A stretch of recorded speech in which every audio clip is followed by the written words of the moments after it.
Yo, welcome. So, American rapper Young Thug and his, label mate Gunna were recently both indicted on gang related charges. And the story is here we go again because this is nothing new in the rap community. Words on the street is that Young Thug is allegedly one of the founders of the Young Slime Life, gang. They call themselves YSL, which is a criminal street gang that started in late 2012 in Atlanta. And of course, Young Thug is being charged for racketeering, gun possession, robberies and all that type of shit. The 88-page indictment contains multiple song lyrics from Young Thug and social media posts. Yes, so things that you sing in songs, things that you post on social media can all come back to bite you, as prosecutors are using multiple songs from Young Thug as evidence in his indictment. Yes, sir. Another rapper from Atlanta, YFN Lucci,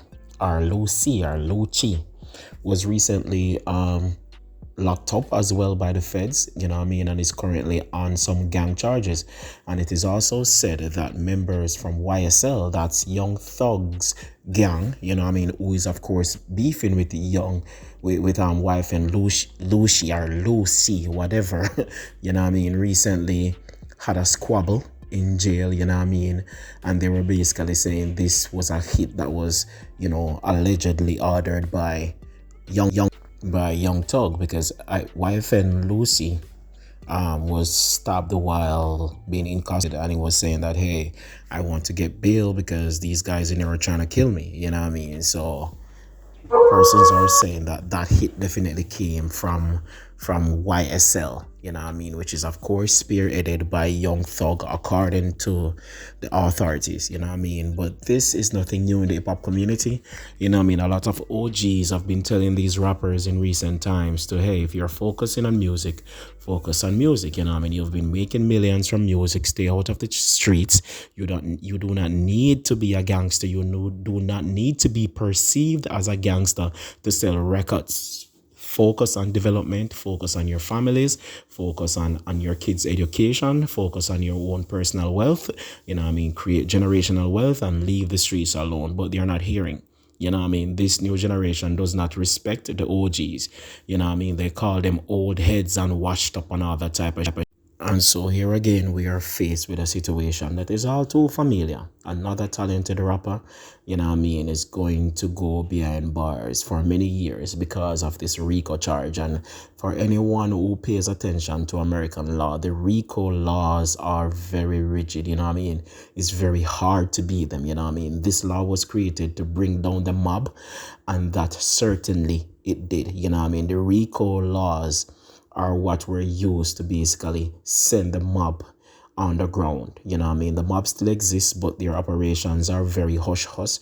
They're very much secretive, and the wide scale impact they had back in the early days, are not so much right now, and that's due to the RICO laws. And so they are now using it, to bring down gangs. As you know, America is currently plagued with gangs, much like Jamaica plagued with gangs.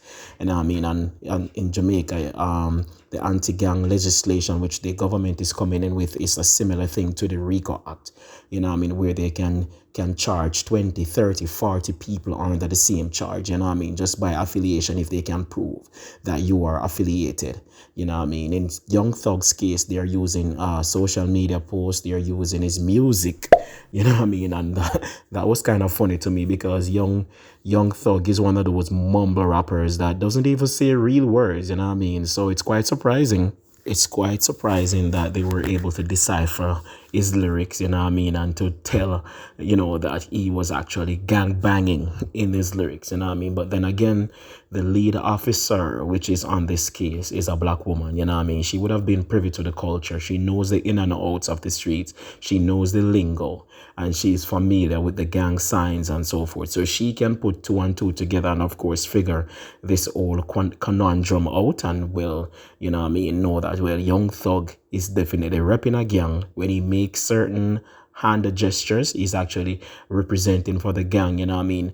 Codes like slime and so forth, those are definitely said to be gang slangs and so forth. And she knows that. So she is tying everything in properly and is basically opening the case, you know what I mean, for the feds to basically eat these guys up. And it's, as I said before, it's quite unfortunate, but we hope that others, you know what I mean, other young rappers that are currently embroiled in gang warfares will use this as a way to get themselves out of it. And persons that are trying to get in gangs look at the situation and see that, hey, there is no green pasture at the end of this lifestyle, you know what I mean? There is no glory days at the end of it, you know what I mean? So get out while you are ahead, because the feds are not playing with you, you know what I mean? I saw where veteran podcaster Wallow was recently speaking to Young Thug prior to all of this, and he specifically told him that, yo, if you're in rapping, if you're trying to be a rapper, be a rapper. If you're not gonna be if you're gonna be a successful rapper, be a rapper. If you're gonna be in the streets, be in the streets. But you can't do both. And apparently, Young Thug did not heed to anything that Wallow was saying, and so he will definitely have to bear the blunt of his decision, you know what I mean? And it's quite unfortunate, you know, he has kids, he has a family, you know what I mean? His father was recently on the news speaking on his behalf, you know what I mean? And of course, expectedly rubbishing some of the allegations, but we will see how this one pans out, you know what I mean? The most important thing right now is for the youths to look at this and change their lives, you know what I mean? Do not go down this path. Leave gang life alone. Leave gang warfare alone. If you're getting money, it's about money. There must be other ways we can work out issues apart from shooting and stabbing each other and robbing each other. You know what I mean? You take a L in the streets, consider a L as a L, and you move on. You get more money. You know what I mean? If you lost a bag to someone, you don't have to kill the person. You move on, you get another bag. You know what I mean? So use this as a lesson, guys, because the streets is basically high risks and low rewards. There's no money in the streets like that. You know what I mean? And based on the risk that you have to put in, losing your friends, losing your family, losing your livelihood to be in the streets, it doesn't make sense. You know what I mean? It's better to go get a job at a Kroger, at a Walmart, at a Whole Foods, at a Chick-fil-A, one of those places. Get a job and save your money. You know what I mean? Especially you're young, you have no kids, you have all the time on your hands to just make money, go hard and save that money. Do 2 jobs, 3 jobs if you can manage, and make that money and save it. And then you can flip it. You start your own business. You know what I mean?